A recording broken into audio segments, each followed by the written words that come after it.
Assalamualaikum warahmatullahi wabarakatuh. Innal hamdalillah nahmaduhu wa nasta'inuhu wa nastaghfiruh wa na'udzu billahi min syururi anfusina wa min sayyiati a'malina. May yahdihillahu fala mudhillalah wa may yudlil fala hadiyalah.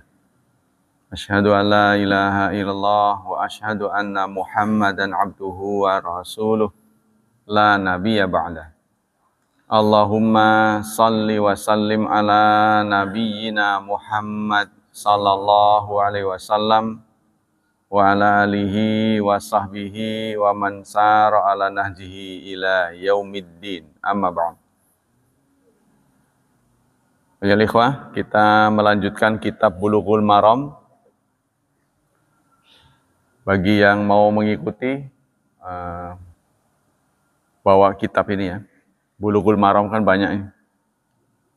Ini ditulis Fiqhu Bulughul Maram. Dr. Muhammad Mustafa Az-Zuhaili. Beliau adalah seorang dosen di Madinah ya. Ustadzul Fiqih Islami Ad-Dirasah Ulia. Nah itu ya, jabatan beliau. Kita sudah sampai hadis yang kedua ya. Hadis yang pertama sudah.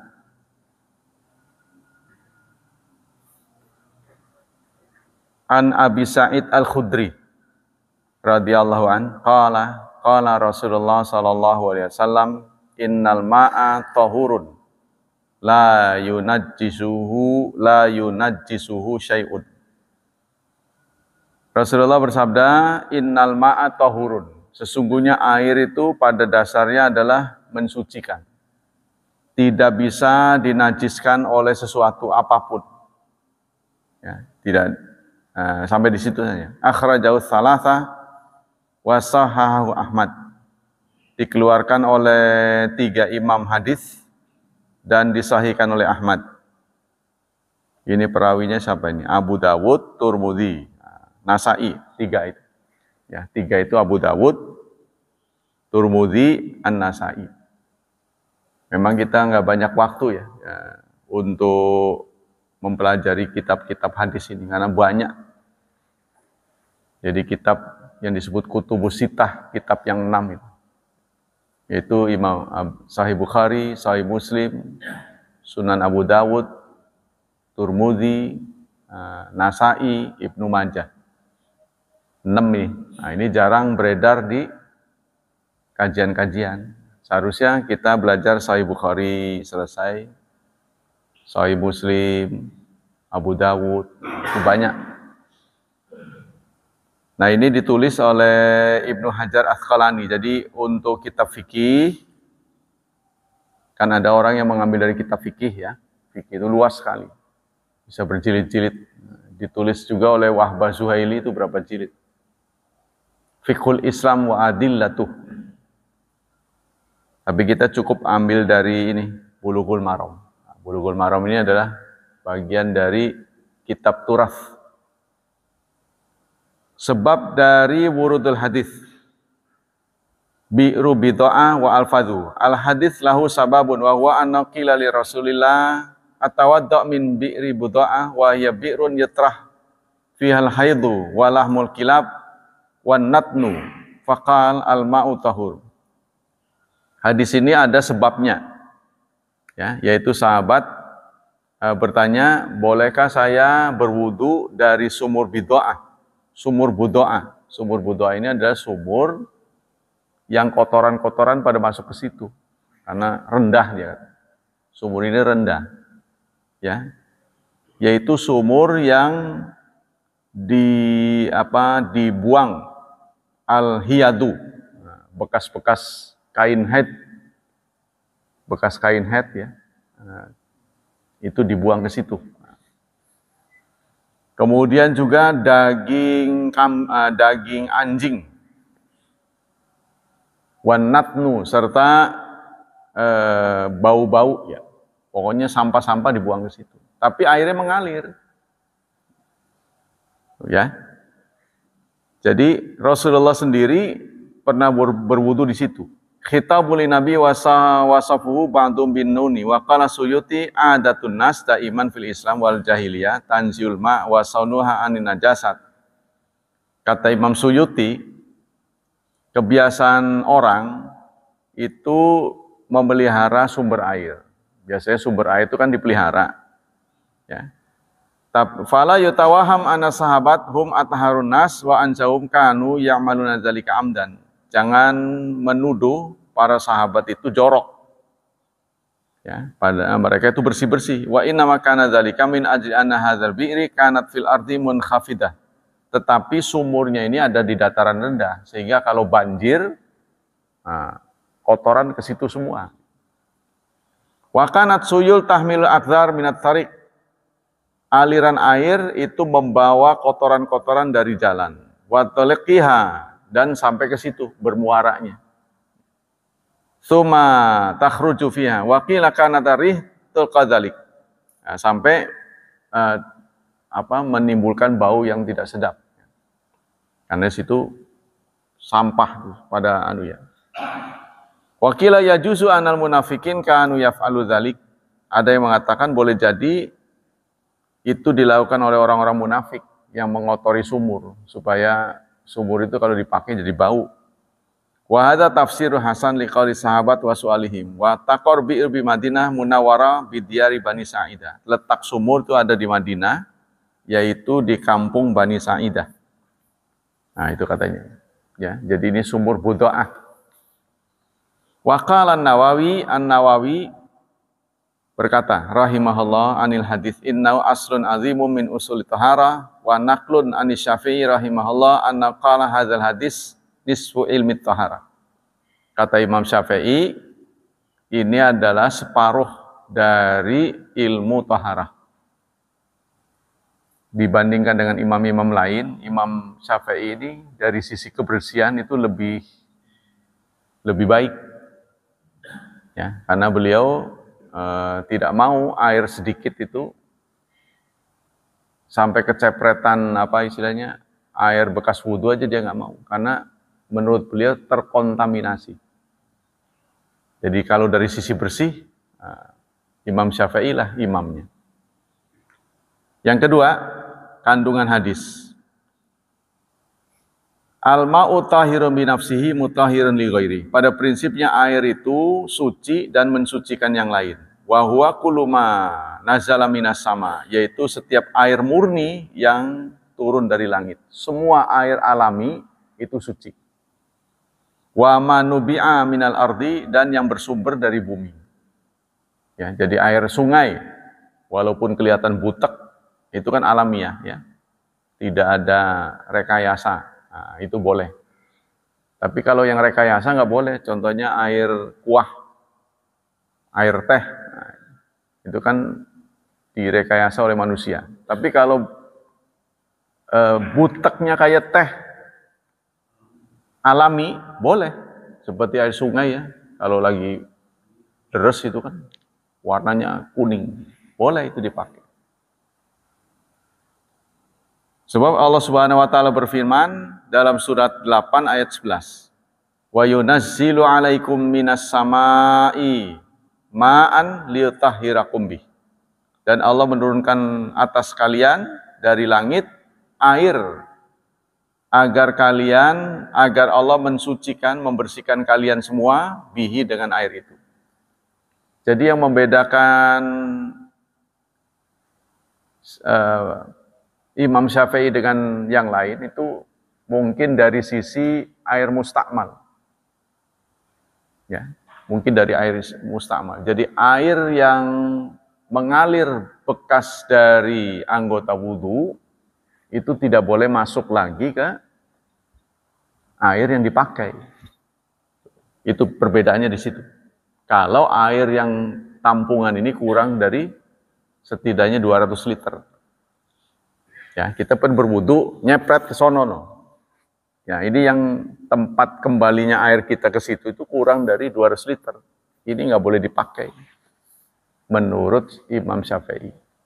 Tapi kalau menurut lainnya, prinsipnya adalah tidak ada perubahan. Ya, kalau masih tetap bening, tidak terpengaruh oleh air yang dari anggota tubuh kita, nggak ada masalah. Karena prinsipnya air itu bersih. Jadi kalau dari sisi kebersihan, memang Imam Syafi'i. Ya, karena beliau itu tadi, harus cukup airnya dan tidak boleh bekas.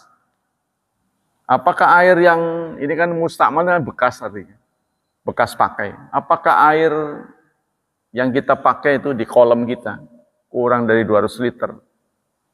Lalu kita berwudu, nyepet ke sana. Menurut logika ini air bekas bukan? Hah? Karena air mustakmal itu hanya air bekas. Ini air bekas bukan? Saya kira bukan ya. Kalau yang namanya air bekas itu, kita mandi, terus kita nampung. Ya, di atas ember besar itu ya.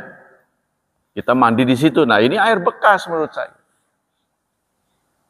Tapi Asy-Syafi'iyah berpendapat air yang kurang dari 2 kula itu disebut air bekas. Nah, untuk mengatasi itu semua, ya udah pakai keran aja.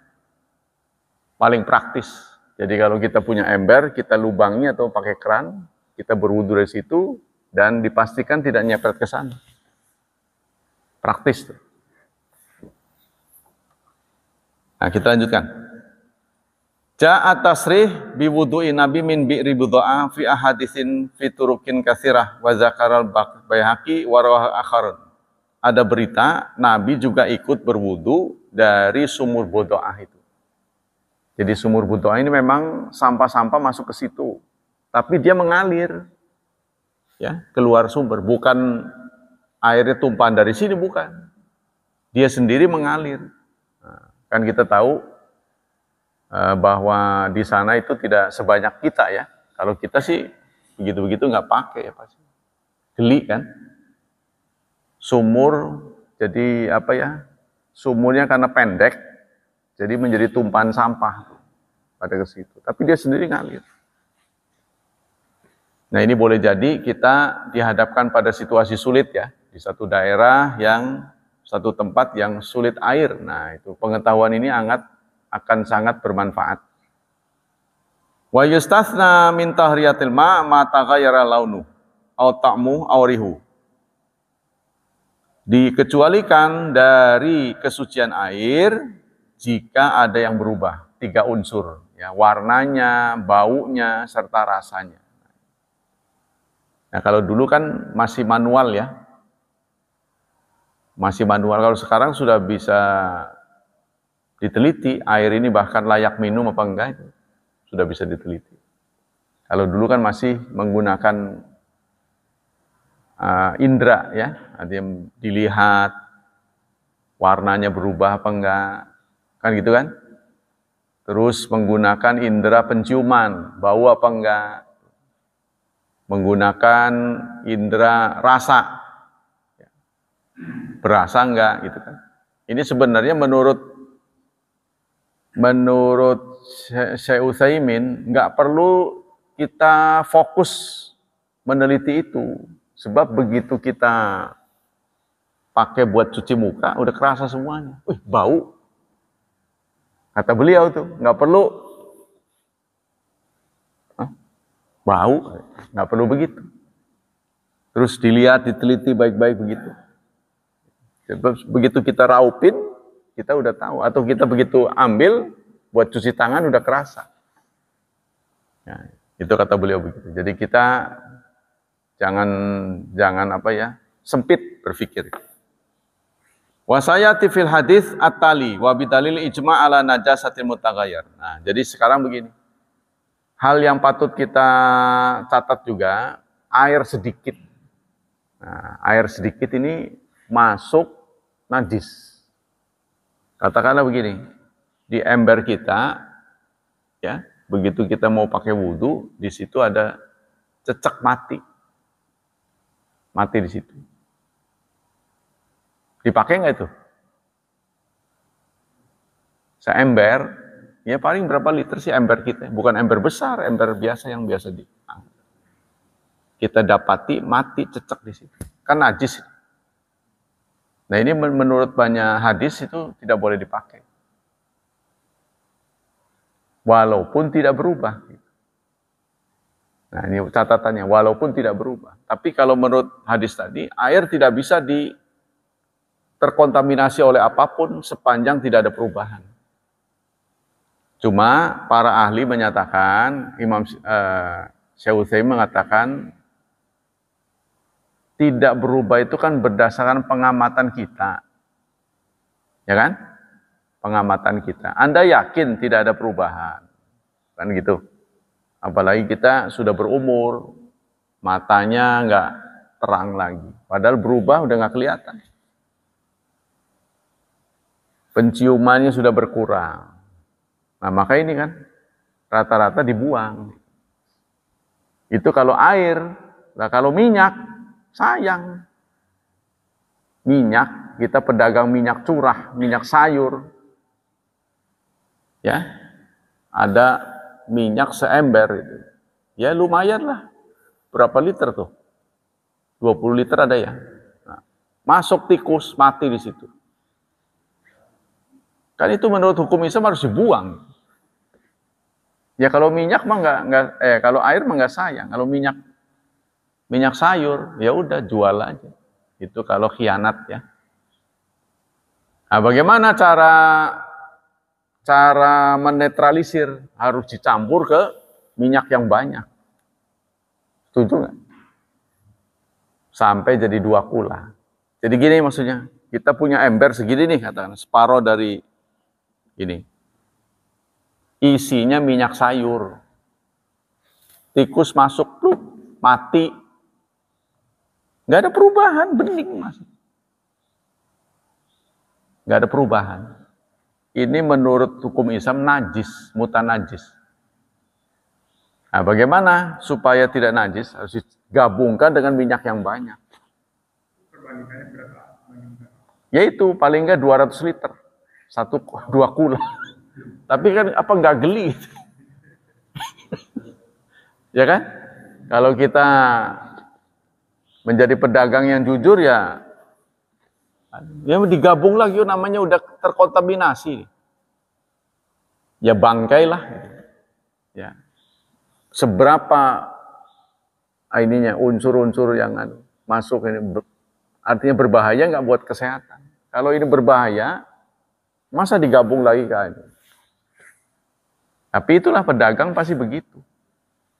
Siapa yang bisa menjamin tuh bahwa di minyak curah itu nggak ada kecoa, nggak ada apalah masuk ke situ. Siapa yang bisa menjamin? Yang di toko-toko itu minyak curah kan, cuman dia pakai ini, pompa. Karena tidak ada kemasan, lebih murah. Ya, tapi itulah ya. Jadi kita harus pandai-pandai membagi cairan itu untuk di luar tubuh atau ke dalam. Kalau ke dalam kita harus hati-hati lagi. Tidak sekedar bersih, tapi harus sehat. Ya kan ada yang bersih, tapi belum tentu sehat kan? Contohnya begini, air sumur kita ini. Menurut indera kita kan nggak kelihatan itu. Kandungan kapur yang tinggi kan nggak kelihatan kan? Menurut mata kita. Tapi begitu kita rebus, tempat kita berkerak. Nah, itu kalau bertahun-tahun masuk ke ginjal kita, itu mampet jadi. Nah, itu kita harus hati-hati. Memang agak, kalau untuk sehat memang agak perlu mahal ya. Kalau orang sini kan rata-rata begitu. Di kampung-kampung itu kena batu. Ya, batu ginjalnya kena. Contoh-contoh adalah Kiai Cibeber, Najullah, batu. Karena mereka itu dari air sumur, berpuluh-puluh tahun, jadi kerak. Nah, kita lanjutkan. Dari Abi Umamah Al-Bahili radhiyallahu anhu, qala Rasulullah sallallahu alaihi wasallam, Rasulullah bersabda, "Innal ma'a la yunajjisuhu syai'un illa ma ghalaba ala rihihi wa ta'mihi wa launihi." Kata Abi Umamah Al-Bahili, Rasulullah bersabda, sesungguhnya air tidak bisa dinajiskan oleh apapun. Nah, kecuali ya baunya, rasanya dan warnanya berubah secara dominan. Nah, di sini. Tapi hadis ini didhaifkan oleh Abu Hatim. Kedhaifan hadis ini ya, Bapak sekalian, itu ada kata-kata yang saya kecualinya. Dianggap dhaifnya itu kecualinya. Ya, jadi berdasarkan penelitian hadis-hadis, prinsipnya air alamiah itu suci. Air yang kita dapati secara alamiah itu suci. Tapi setelah kita rekayasa, setelah ada campur tangan manusia ini, contohnya air itu suci, lalu kita ambil dalam ember. Nah, air yang ada di ember kan rekayasa kita. Terus berwarna, berubah dari aslinya. Nah, ini patut dicurigai berubah kesuciannya. Ya, tapi kalau masih di tempatnya asli, contohnya air sungai butek, nggak ada masalah, boleh dipakai. Asal asli. Tapi begitu kita ambil ke ember, tadinya kuning jadi merah, nah ini nggak boleh. Karena boleh jadi tertumpah atau ternoda oleh sesuatu. Itu saja. Ya, jadi harus dibedakan air yang masuk ke dalam tubuh, ada air yang di luar tubuh. Nah, para ulama juga nanti memakruhkan air musammas. Air musammas itu air yang terjemur, wadahnya logam. Alasan dimakruhkan itu karena akan menyebabkan penyakit kulit. Ya, akan kulit kita gatal karena di logam itu akan memuai, lalu bercampur, terkontaminasi dengan air sehingga di permukaan itu ada kelap-kelip warnanya itu.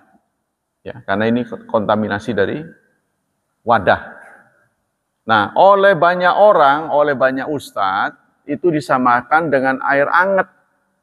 Air hangat sehingga mereka memakruhkan mandi pakai air hangat yang pakai alat kita itu, ya, water heater. Itu tidak sama. Nggak sama. Kalau yang dimaksud makruh itu yang di luar. Wadahnya logam, ya. Ulama ini memakruhkan karena akan berakibat ke kulit. Ya, jadi gatal. Kalau itu mah nggak ada masalah. Jadi orang mengira, terutama mandi malam, mandi junub, wah, nggak boleh pakai air hangat, udah sakit jadinya besok. Itu salah. Water heater itu bukan air musammas yang dimakruhkan oleh para ulama. Ya, jadi dulu mah belum ada teknologi begitu. Jadi dulu itu yang dimaksud adalah air di tempat terbuka, wadahnya ini logam, kena terik matahari, maka air ini akan berbahaya buat kulit, akan menyebabkan gatal-gatal. Nah, itu yang tidak boleh. Jadi alasan tidak bolehnya itu, alasan makruhnya adalah berbahaya.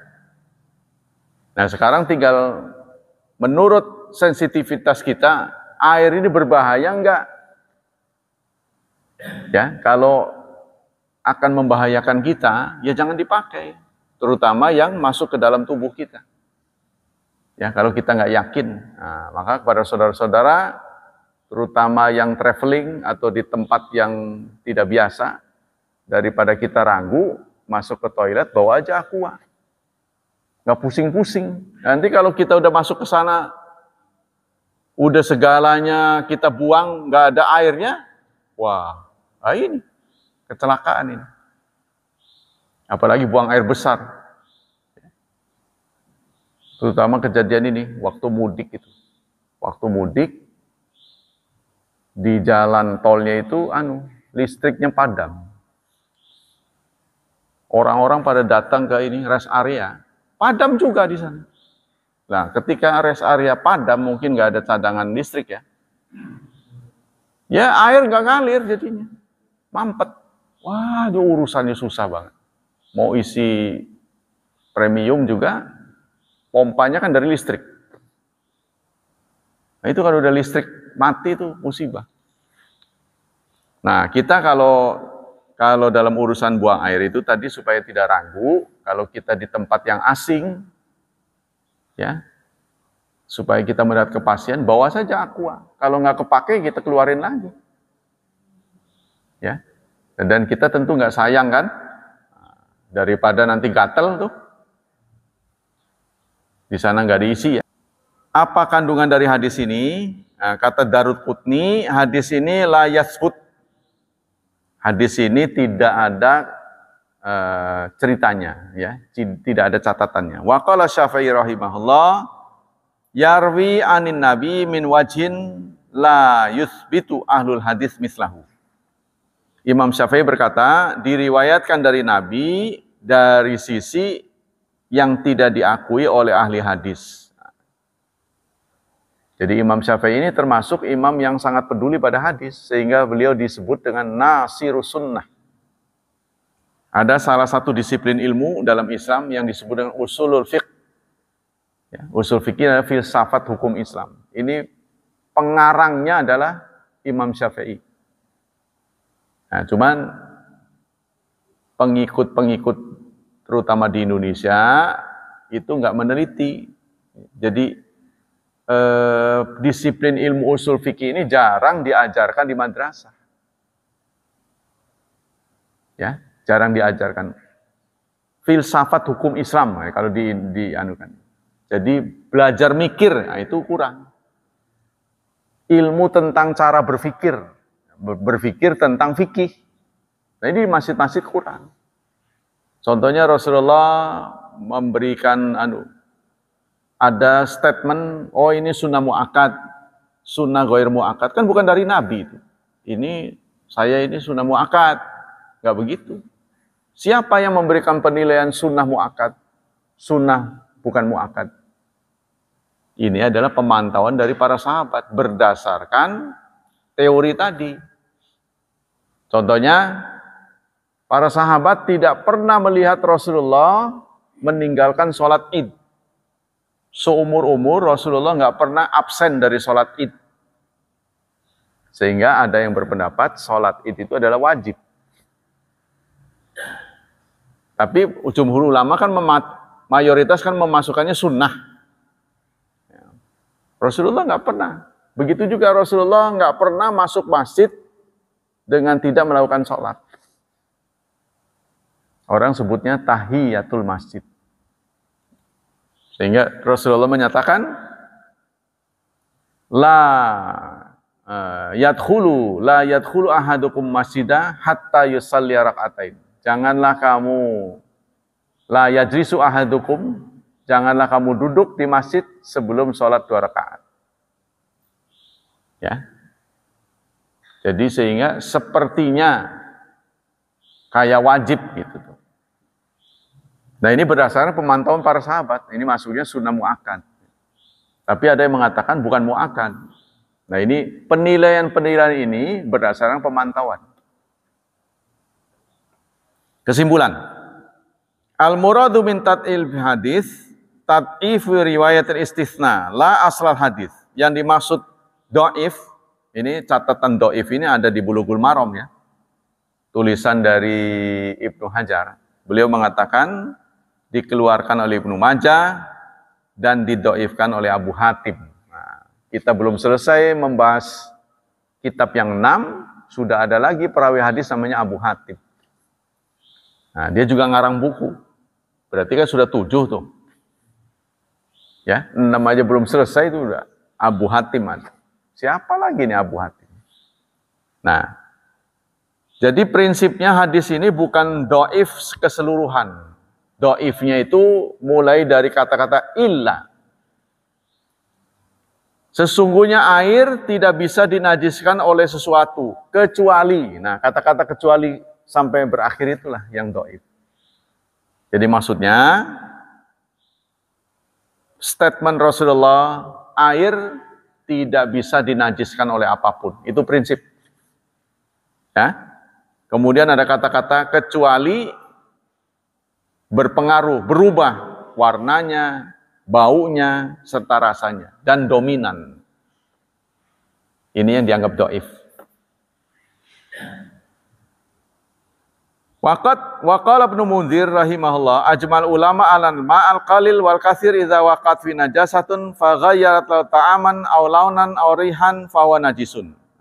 Semua ulama sepakat kalau ada air sedikit lalu kemasukan najis, kemasukan najis lalu berubah, maka air ini tidak boleh dipakai. Yang menjadi persoalan ini, Bapak sekalian, menjadi masalah krusial adalah air sedikit masuk najis, tidak berubah. Ya, kan bisa saja itu. Air seember, cecek mati, pluk.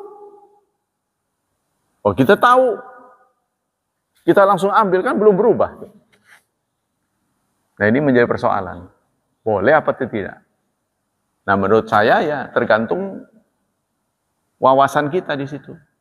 Berdasarkan penelitian kita. Kira-kira berbahaya nggak air ini? Ya, kalau berubahnya berat, contohnya begitu masuk langsung bau, nah itu berarti tidak boleh. Tapi kalau sadar kita ambil, ya tidak berubah, nggak ada masalah. Idza taghayyara fal ijma' huwa dalil li'an la hadhi ziyadah. Jadi kalau berubah, air banyak, kemasukan najis, berubah. Nah, itu sudah terlalu itu berarti. Ya. Daya robahnya sudah tinggi. Wong airnya banyak, kemasukan najis sampai berubah. Kan harusnya banyak nggak berubah. Tapi ini berubah. Ini sudah terlalu najisnya. Berarti memang layak dibuang.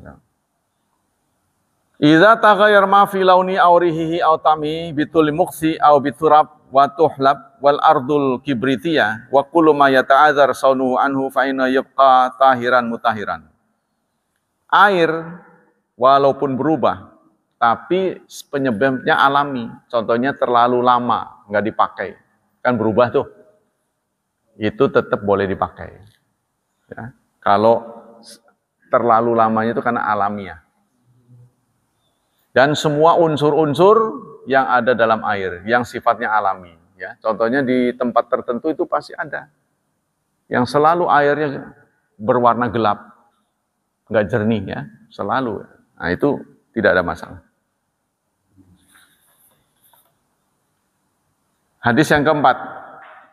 Dari Abdullah bin Umar radhiyallahu anhuma qala Rasulullah sallallahu alaihi wasallam idza kana al-ma'u qullatain lam yahmil khabath.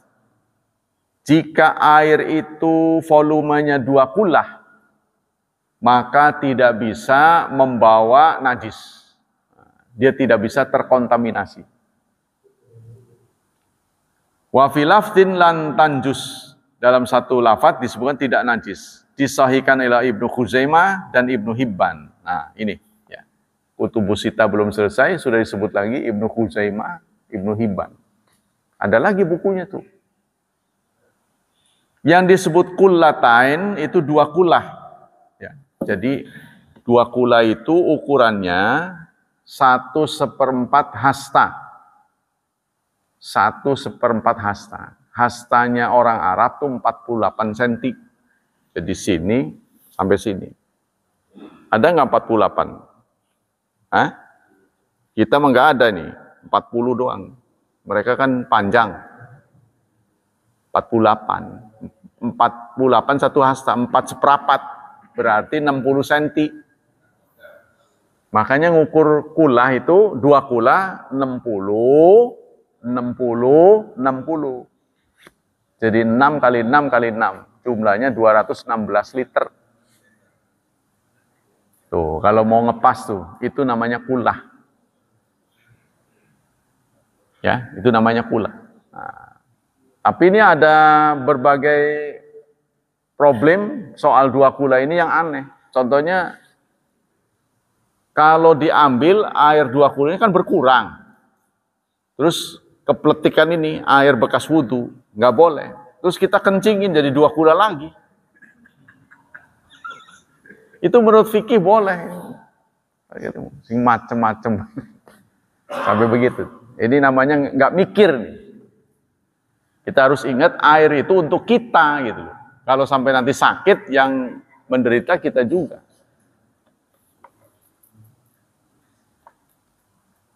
Jadi apa kesimpulan hadis ini? Wal muradu minal khabath an-najasat. Satu, al-maul katsir al-muqaddar bi qolatain fa aktsar tahir la yanjusuhu syai'un walau waqa'at fi najasat. Tapi walam yataghayyar ahadu sifati, air banyak yang disebut banyak itu ukurannya 2 kula. Banyak kan susah. Ya, diukurnya kan susah. Berapa ukuran banyak? Maka ukuran banyak itu 2 kula. 2 kula itu 216 liter. Secara alamiah, 2 kula itu dipraktekkan oleh para ahli itu dengan menepuk air, kalau seberangnya itu nggak goyang, itu 2 kula. Apa iya? Saya nggak tahu. Nih, kita ada bejana, kita tepuk. Sananya goyang nggak? Kalau nggak goyang, itu 2 kula. Katanya begitu. Apa ya benar? Tahu nggak? Ini air nih. Goyang nggak, San? Kalau dia diam ini air banyak. Asal jangan kena angin ya. Kolam di rumah kita. Itu kesimpulannya. Walau waqa'at fi najasat, meskipun ada najis yang masuk ke situ, asal tidak berubah. Jadi air banyak, kemasukan najis tidak berubah, boleh dipakai.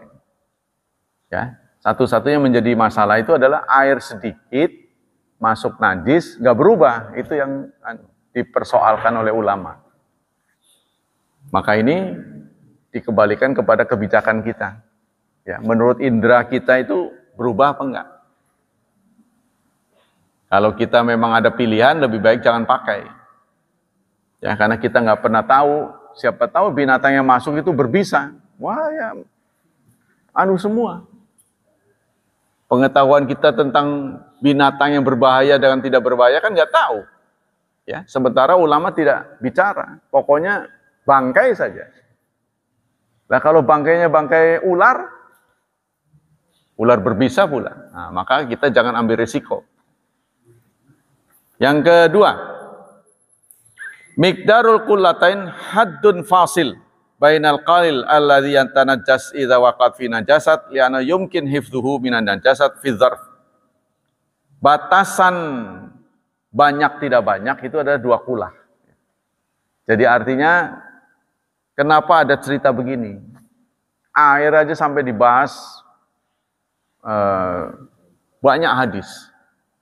Memang Islam itu sangat teliti, namanya sempurna sih. Apa saja diteliti gitu. Ya, cara buang air, keluar dari WC, masuk WC, cara kencing apa berdiri apa duduk, apa ngangkang, itu semua dibahas. Tanpa ada yang lolos, semuanya. Nah, inilah kelengkapan dari Islam. Maka ujiannya juga lengkap. Kalau ada ujian, musibah, lebih lengkap kita daripada pemeluk lain, lebih berat. Ya, karena kita memangku agama yang lengkap. Jadi sampai urusan air dibahas. Tapi mengapa kemudian kita dapati orang Islam kok lebih jorok daripada orang kafir? Ini yang nggak mengerti. Padahal kita duluan ngurus air. Hah? Nah itu. Mengapa kok bisa begitu? Nah begini ceritanya. Orang kampung kalau dibilang walaupun air itu sudah 2 kula, kalau itu kotor jangan dipakai. Dia nggak mau. Tetap aja. Saya bilang begini, Ustadz, kalau air aqua itu nggak boleh wudhu, maka wudhu orang Jakarta batal semua. Kok bisa begitu? Ya karena air yang masuk ke keran masjid-masjid itu dari PAM. PAM itu proses dari air kotor, berapa kali filter. Masa sih begitu? Ya begitu saya bilang. Itu air kotor yang dipakai. Karena dia berlimpah, nah itu dijadikan sumber. Bukan, dia kira mungkin air sumur. Nah, itu karena proses filterisasi itu, difilter berkali-kali sampai jernih. Jadi menurut mereka air aqua tidak boleh buat wudhu. Jadi harus air asli. Jadi mereka anggap aqua itu sama dengan kuah. Duduh, dianggapnya itu. Jadi nggak boleh itu. Itu pada karo duduh kan, air aqua. Enggak, saya bilang beda. Nah inilah, begitu ada petugas kesehatan datang, Bapak sekalian. Petugas kesehatan datang, kan nggak bicara agama. Ya, dia nggak bicara agama, tapi dia ngomongan penelitian nih Pak. Kalau mau dilihat teropong tuh, sadar mereka tuh. Kalau nggak bicara agama, sadar mereka. Jadi akhirnya semua sekarang pakai keran. Tapi bukan karena kesadaran beragama, karena ada penyuluhan dari kesehatan. Tuh. Ya, jadi itulah kondisi masyarakat kita ya. Sehingga hampir dipastikan tuh jorok. Hampir orang santri itu pasti penyakit gatal-gatal. Tapi di pesantren saya yang di Serang enggak. Airnya itu sudah ada ozonisasi. Wah, sudah semua yang keluar dari keran pun sudah boleh diminum. Karena ada orang yang wakaf satu perangkat itu. Filter itu yang ozonisasi itu. Jadi air dari sana kan jernih. Langsung bisa lewat situ bisa diminum. Alhamdulillah. Jadi terhindarlah dari sakit-sakitnya.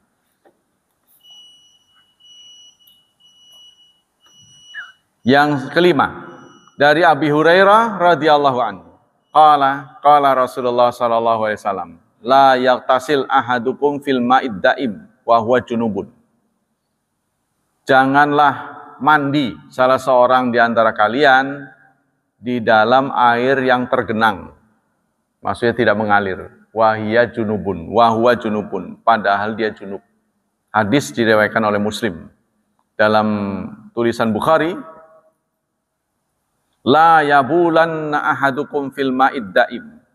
Janganlah salah seorang di antara kalian mengencingi air yang diam. Air tidak mengalir dikencingi. Ya. Alladzi la yajri, yang tidak mengalir, tsumma yaqtasilu fihi, kemudian dia bebersih dengan air itu. Jadi ada air yang mandek dikencingi. Sementara dia juga nanti pakai air itu. Nah, ini yang tidak boleh. Ya.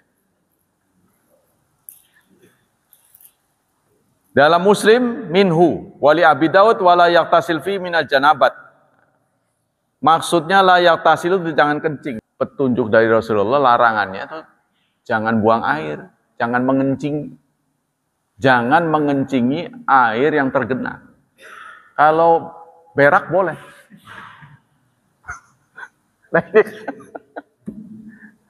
Kenapa Pak? Buang air besar nggak boleh? Karena orang berak tuh pasti kencing. Kencing belum tentu berak.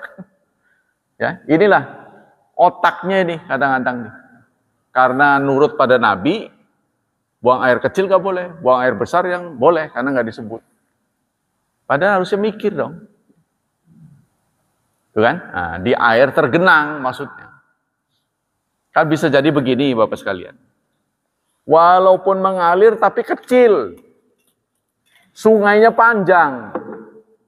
Kita buang air di situlah yang ke sono itu. Waduh.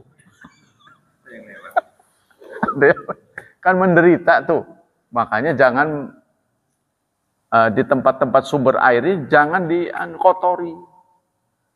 Ya, nah itulah. Yang pinter kan ini ya. Yang masih asri ya. Teman-teman kita yang di Baduy ya. Karena dia nggak boleh pakai sabun, nggak boleh, itu kan. Jadi alirannya itu sama dengan aliran yang mengalir di jalan tol itu yang suka banjir. Sungai apa ini? Ya Ciujung. Sungai Ciujung yang di sana, tapi melintasi Baduy itu jernih gitu. Keluar dari Baduy kotor. Berarti yang kotor bukan air ya orangnya. Karena mereka itu sangat bagus menjaga ini. Nah, ini sumber kan, sumber kesehatan mereka. Mungkin nggak diminum, nggak dimasak, gimana nggak tahu. Dimasak apa enggak tuh? Nah, jadi jangan sampai kita mengikuti pengalaman-pengalaman meskipun dari orang tua, kalau yang membawa kerugian, seperti yang dilakukan oleh suku Baduy. Suku Baduy itu beranggapan yang namanya dapur itu harus di depan, di balai-balai itu, sehingga sering kebakaran rumahnya. Tapi diulangi lagi. Di mana-mana kan dapur kan terpisah. Orang Bali bikin dapur terpisah. Ini mah di balai-balai sambil duduk sambil masak. Bawahnya ini bambu, ya otomatis kebakar. Itu terulang lagi.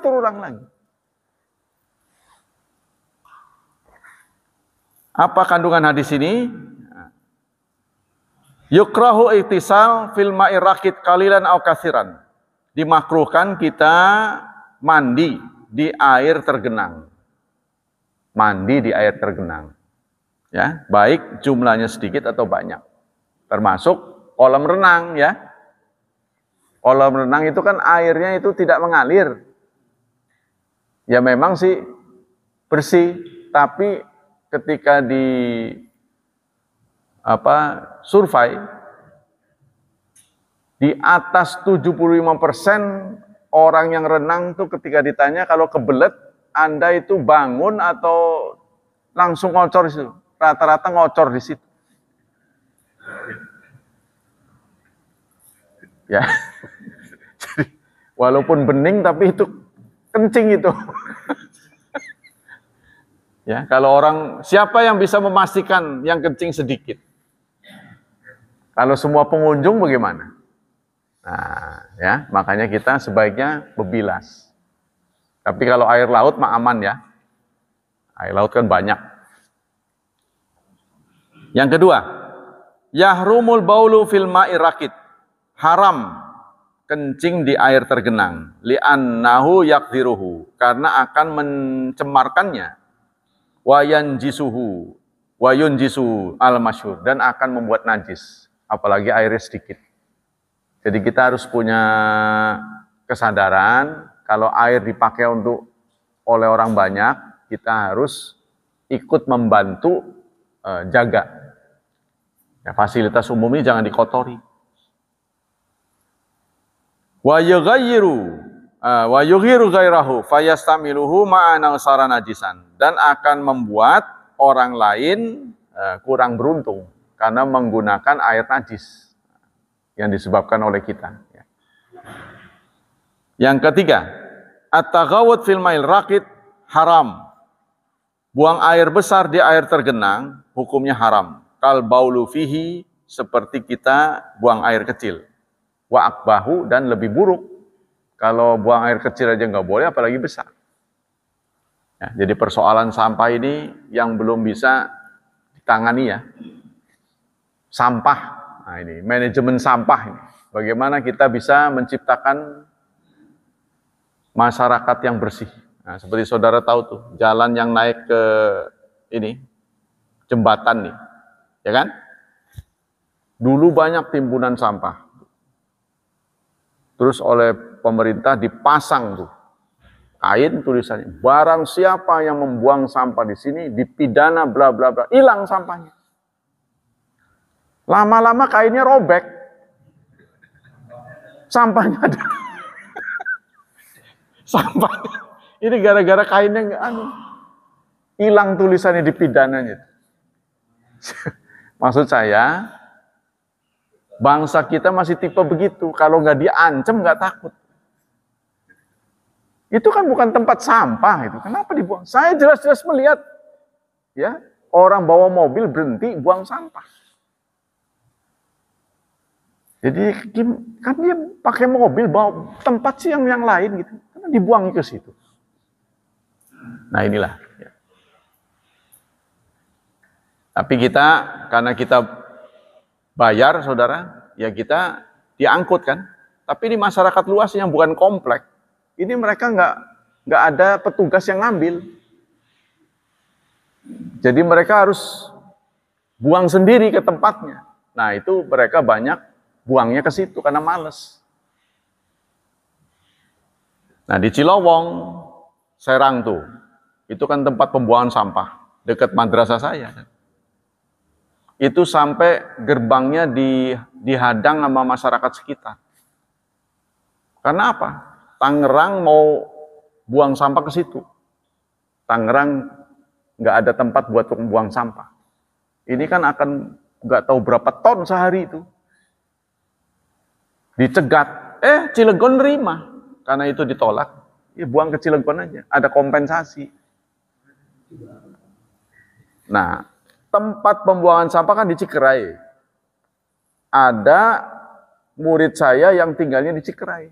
Mereka sudah pada ngeluh katanya. Bau. Nah, kamu tinggal di tempat sampah. Nah ini mereka mulai merasa gitu. Waduh. Mulai mereka merasa empat lah gitu. Pada keberatan. Kita lanjutkan.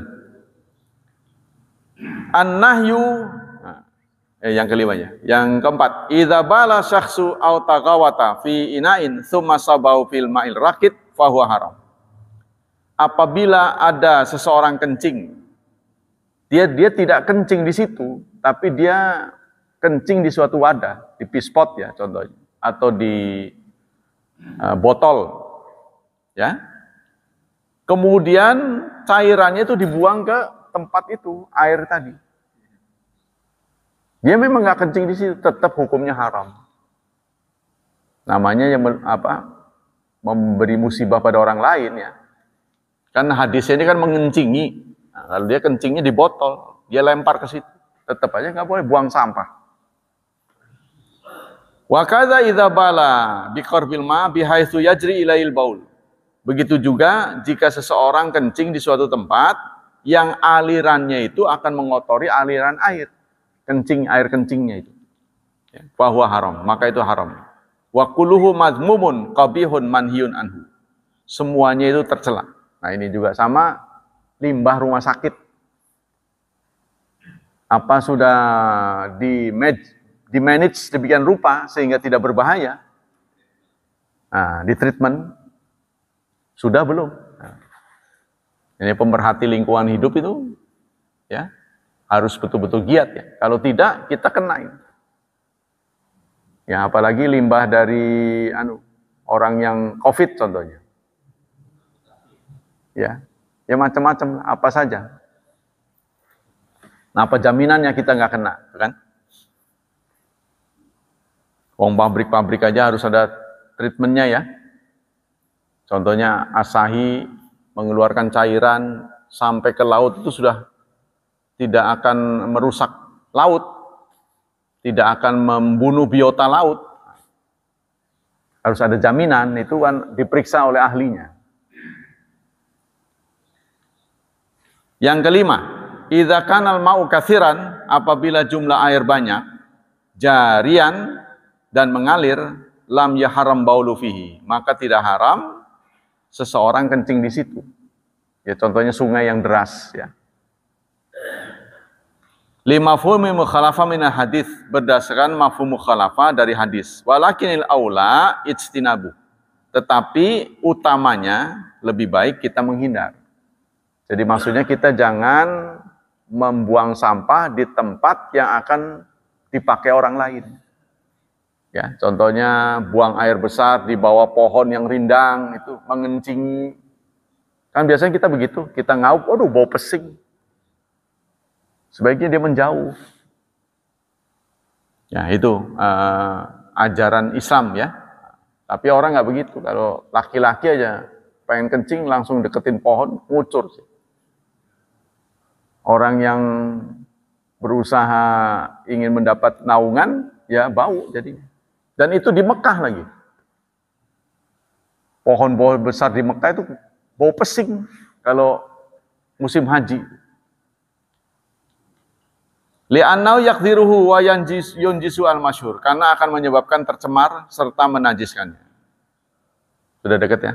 Wallahu a'lam bishawab. Pokoknya semua air yang alami itu bisa. Air embun sekalipun tuh boleh. Termasuk kalau menurut menurut pendapat dari ulama-ulama yang berpikiran luas ya, termasuk proses air kotor, ya, kemudian diproses menjadi bening lagi, maka boleh lagi. Contohnya penguapan air kondensat katanya. Contohnya air AC, ya kan? Air AC, boleh nggak buat bersuci? Ya boleh, boleh. Nah, ini walaupun itu lewat proses, cuma ini kita yang patut catat bahwa ajaran tentang kebersihan ini sudah disampaikan Islam 14 abad yang lalu. Waktu terjadi perang salib, satu-satunya yang membuat kesulitan bagi orang Islam itu bau badan. Bau badan orang Eropa. Nah, karena mereka jarang mandi. Sejorok-joroknya orang Islam, seminggu sebalen memandi. Paling tidak mau Jumatan. Semales-malesnya orang Islam. Katakanlah kalau orang Islam ini kebetulan orang Jepang. Karena dingin kan dia males mandi. Pemanasnya nggak ada. Dia tetap jadi orang Islam harus mandi karena sunnah kan. Nah, apalagi mau sholat-sholat yang lain. Nah ini. Jadi ajaran tentang kebersihan tubuh, lingkungan itu sudah diawali oleh umat Islam. Nah ini yang orang heran itu di kampung-kampung. Kenapa bisa kalah sama orang kafir? Ini yang kita nggak mengerti. Orang kafir itu kalau kencing laki-laki nggak pernah cebok. Saudara harus bangga gitu. Sejelek-jeleknya orang Islam, kencing yang sholat ya, pasti cebok. Laki-lakinya. Makanya itu toiletnya didesain begitu. Begitu udah jauh dari tubuh kita baru ngalir. Karena dia fungsinya membersihkan kencing, bukan membersihkan kita. Kalau kita butuh air kan untuk kita dan untuk limbahnya kan. Nah, tapi kalau orang kafir butuh untuk buang limbah. Dia langsung masukin aja begitu. Nah itu dari sisi itu ya, seharusnya kita bersih. Ya, kita juga dikenal adanya muhrim. Muhrim. Orang kafir tidak kenal muhrim. Kalau mereka terpaksa dia menikah. Kita kan kenal muhrim, nggak boleh kan? Nah, sehingga seharusnya kita sehat. Sebab unsur sedarah itu akan memantik terjadinya kanker darah. Nah, kita seharusnya sehat. Wallahu a'lam bishawab. Semoga Allah Subhanahu wa taala melimpahkan pahala yang berlimpah untuk kita. Semoga Allah Subhanahu wa taala melindungi dan menyelamatkan kita dari wabah dan fitnah. Semoga Allah Subhanahu wa taala berkenan mencerahkan masa depan putra-putri kita, anak cucu kita, membimbing mereka menjadi generasi yang salih dan salihah. Subhanakallah wa bihamdik, asyhadu an la ilaha illa anta astaghfiruka wa atubu ilaik. Wassalamualaikum warahmatullahi wabarakatuh.